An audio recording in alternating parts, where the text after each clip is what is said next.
Jadi terkait dengan apa ya, penyebaran COVID-19 ini yang semakin hari semakin meluas, semakin banyak yang terkena, wilayah di Indonesia juga kalau saya tidak salah sekarang mungkin sudah sekitar 27 provinsi yang terpapar, tentu berdampak pada penyelenggaraan pilkada kita yang rencananya akan diselenggarakan di September 2020 nanti. Nah, untuk itu kami apa ya, berdasarkan anjuran pemerintah juga yang sudah menetapkan ini sebagai apa, masa tanggap darurat sampai bulan Mei dan sudah menjadi pandemi global, tentu kami sangat mengapresiasi KPU ketika KPU mengeluarkan surat edaran untuk menunda 4 tahapan pilkada. Nah, terkait penundaan tahapan pilkada tersebut, menurut kami ketika sudah menunda 4 ini, kami merasa bahwa jika melihat ya di pasal-pasal misalnya terkait dengan PPS gitu ya, terkait dengan masa kerjanya gitu, kalau ini ditunda menurut kami ya pilkadanya sebaiknya juga ditunda. Nah, oleh sebab itu memang dibutuhkan adanya Perpu untuk menunda pilkada ini. Karena di undang-undang pilkada kita di situ ditulis bahwa pilkada 2020 diselenggarakan pada bulan September.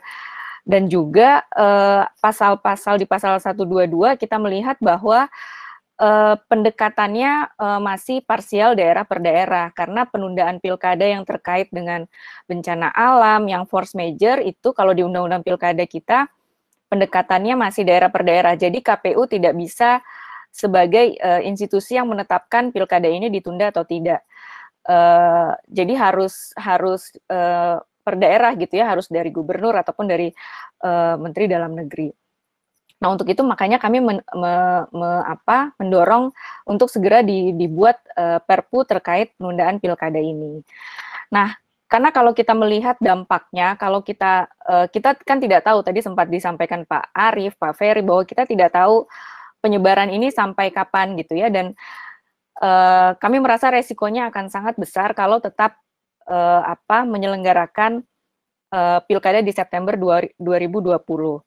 Nah, kalau kita lihat di sejumlah negara-negara lain yang juga ada waktu pemilu di tahun-tahun ini juga banyak juga yang menunda pilkadanya gitu ya, misalnya Sri Lanka ataupun negara-negara lainnya. Adanya pandemi atau wabah ini dulu pernah terjadi juga di Afrika gitu ya, di Afrika Barat pada tahun 2014. Nah, pada tahun 2014 itu Afrika Barat akhirnya karena pemilihannya yang akan diselenggarakan adalah pemilihan senat, mereka tetap menyelenggarakan pemilunya, tetapi itu tidak bisa diikuti oleh seluruh pemilih gitu ya. Akhirnya hanya dipilih daerah-daerah yang sudah bersih dari wabah itu. Tapi kalau ada daerah yang masih terjangkit wabah, mereka tidak mengikutkan pemilih yang masih ada di daerah wabah. Tentu ini kan sangat ekstrim ya, ekstrim. Kalau kita menerapkan hal yang seperti itu tentu akan menciderai hak politik warga negara. Sementara ada hak politik masyarakat untuk memilih kepala daerahnya setiap 5 tahun sekali. Itu yang pertama. Lalu kemudian kami memang menyarankan tadi juga seperti Mbak Titi sampaikan dan beberapa narasumber sebelumnya menyampaikan bahwa simulasi itu memang penting ya untuk secara komprehensif ketika ini ditunda. Bagaimana gitu ya, karena ketika satu tahapan sudah ditunda akan berdampak ke tahapan yang lainnya. Simulasi ini diharapkan bisa menghasilkan skenario atau alternatif jadwal pilkada baru yang bisa menjadi pilihan pembuat undang-undang. Nah, tadi saya sempat baca di chatnya Mas Purnomo sampaikan bahwa bagaimana kalau ini di-linkkan ya, di skenario ini di-linkkan dengan putusan MK yang beberapa waktu lalu juga memberikan opsi-opsi terkait penataan jadwal pemilu. Ini mungkin bisa dikaji juga secara bersama-sama ya, apakah tadi itu terkait dengan jadwal pemilu, model-model jadwal pemilu, desain pemilu serentak yang sudah dibuka opsinya oleh Mahkamah Konstitusi, apakah kita mau menyesuaikan dengan desain yang sudah dibuat oleh Mahkamah Konstitusi itu. Lalu yang berikutnya adalah tentu penting koordinasi antara KPU, pemerintah, dan DPR. Selain itu juga rasanya juga perlu KPU untuk berkoordinasi dengan gugus tugas penanganan COVID ini untuk melihat sebenarnya sebaran virus corona ini sudah seberapa jauh dan apakah sudah ada skenario kira-kira nanti akan mereda di kapan gitu ya, sehingga kita sama-sama punya gambaran yang utuh gitu ya. Kalau memang mau menunda sampai kapan gitu. Itu juga menurut kami penting juga untuk dikoordinasikan dengan gugus tugas itu.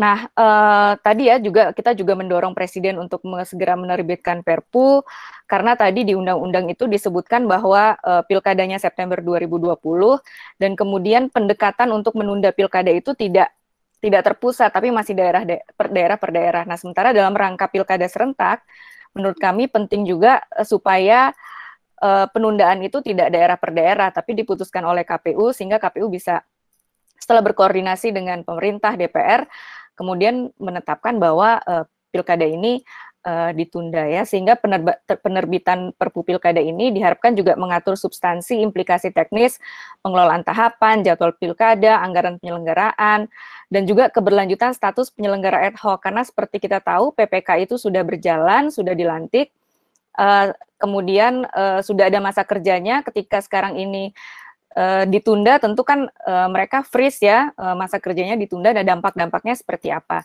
Serta juga pengisian masa jabatan kepala daerah yang berakhir masa jabatannya sebelum terpilih kepala daerah yang definitif. Hampir semua akhir masa jabatan kepala daerah itu kalau tidak salah berakhir di 2020, mungkin di bulan Februari 2021. Sehingga kalau skenarionya mungkin Maret 2021, penjabatnya hanya 1 bulan kalau dilantiknya April. Nah, itu juga simulasi-simulasi itu perlu difikirkan. Nah, yang terpenting adalah segala informasi terkait penundaan pilkada ini harus dibuka secara transparan kepada masyarakat ya, dan melakukan sosialisasinya secara komprehensif. Karena kalau ini tersampaikan dengan baik kepada masyarakat, masyarakat memahami gitu ya, apalagi kan ini terkait dengan hak politik masyarakat, pemenuhan hak politik masyarakat untuk memilih kepala daerah setiap 5 tahun. Perlu juga disampaikan bahwa penundaan pilkada ini bukan berarti menciderai atau memutus hak politik tersebut, tapi juga perlu dipikirkan efek jangka panjangnya, karena kalau kita mau terus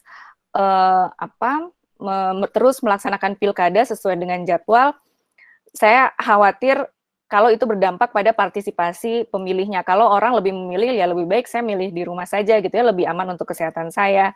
Yang datang ke TPS sedikit gitu ya, tentu akan berdampak pada legitimasi kepala daerah yang nantinya terpilih.